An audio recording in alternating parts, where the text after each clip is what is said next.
রুকিয়ার নামে দেখা যায় বিপুল পরিমাণে টাকা নেয়। রুকিয়ার নামে যারা ব্যবসা নামছেন, আল্লাহর কাছে মাফ চান, আপনারা বিশাল অন্যায় করতেছেন। রুকিয়া হচ্ছে যে ব্যক্তি ভালো করতে পারে সেজন্য করে। রুকিয়া হচ্ছে কি যে ব্যক্তি কারো ভালো করতে পারে সেজন্য করে, হাদিসে আসছে। এই ভালো করা দ্বারা, শুনেন দেখুন, ভালো করার দ্বারা এখানে দেখেন যে কারণে তারা দলিল দিচ্ছে যে ওই যে রাসূলুল্লাহ সাল্লাল্লাহু আলাইহি ওয়াসাল্লামের সময় এক লোকের তারা কি করছে, রুকিয়া করছে, তাই না? করার পরে ছাগল পাইছে, তাই না? তাই না? রুকিয়া করার আগে কি বলছে? ছাগল দিতে বলছে। কথা বলছেন কিনা? যদি ভালো হয়, যদি তিনি কিছু মনে করে তাহলে দিবে। আর আমরা কি করি? রুকিয়া আগে টাকাটা নিয়ে লই, হারাম। এই টাকা নেওয়া হারাম, জায়েজ নেই। অগ্রিম টাকা নেওয়া জায়েজ নেই। যদি ভালো হয় তখন যদি তিনি কিছু দেয় তখন নিতে পারবে। তাও নির্ধারণ, হ্যাঁ, গিফট নির্ধারণ করে যে 10,000, 20,000, 50,000 যদি ভালো হয়ে যায়। হ্যাঁ, ভালো হইলে না হইলেও আগে দিতে হবে। এই তো শিরিক, এটা তো গুনার কাজ। আউযুবিল্লাহ। সে কি ভালো করতে পারবে? যদি মনে করে সে ভালো হবে, গুনার কাজ শিরিক হয়ে যাবে। কারণ সেটা কি ভূত আল্লাহ জানি না।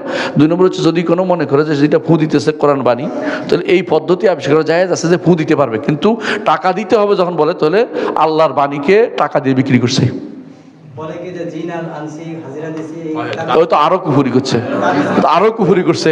তোরা জিন আনছে বলছে কেটা? জিনের কাছে কি গায়েব জানে নাকি? এই জন্য মনে রাখবেন, যারা এই কাজটা করে এখন, যারা এমনকি তারা বেদাতি, যারা এই জিনের ইয়ে খুলে ফেলছে, কি খুলে ফেলছে? অফিস খুলে ফেলছে, সেন্টার, রুকিয়া সেন্টার করছে। এটা জায়েজ না, এগুলো হারাম, কোনো সন্দেহ নেই, এগুলো হারাম। আর যারা টাকা নিচ্ছে অগ্রিম, তারা সহজ, মানে মানুষ কি খাচ্ছে? হারাম খাচ্ছে, কোনো সন্দেহ নেই। যদি কেউ ভালো হয়ে যায় রুকিয়ার কারণে, ভালো কাজ, তাহলে সেটা জায়েজ আছে, তার জন্য যা দেয় তার নিতে জায়েজ আছে। কিন্তু আরেকটা জিনিস, কথা শুনতে থাকেন আপনি, পরে শুনেন, কথা শুনতে থাকেন। আরেকটা জিনিস হচ্ছে, যদি কেউ মনে করে যে এইভাবে আমার কাছে আসুক মানুষ, রুকিয়ার জন্য আমার কাছে মানুষ আসতে থাকুক, তাহলে সে ব্যক্তি পথভ্রষ্ট। এটাও করতে পারবে না। কথা বুঝছেন? আপনি এই জন্য সেন্টার খুলে না খুলে বলেন আমি তো বাসায় আছি, তাও একই অবস্থা। মানুষ যদি কেউ কাছে অটোমেটিকলি আসে, যদি কোনো তাকে কোনো সরাই রুকিয়া করে, তাহলে ভালো। যদি কোনো এরপরে খুশি হয়ে আসে, ভালো হওয়ার পরে এসে দিয়ে দেয়, তাহলে জায়েজ হবে। কারণ ওই যে টাকাটা নিয়েছিল ভালো হওয়ার পরে দিছিল।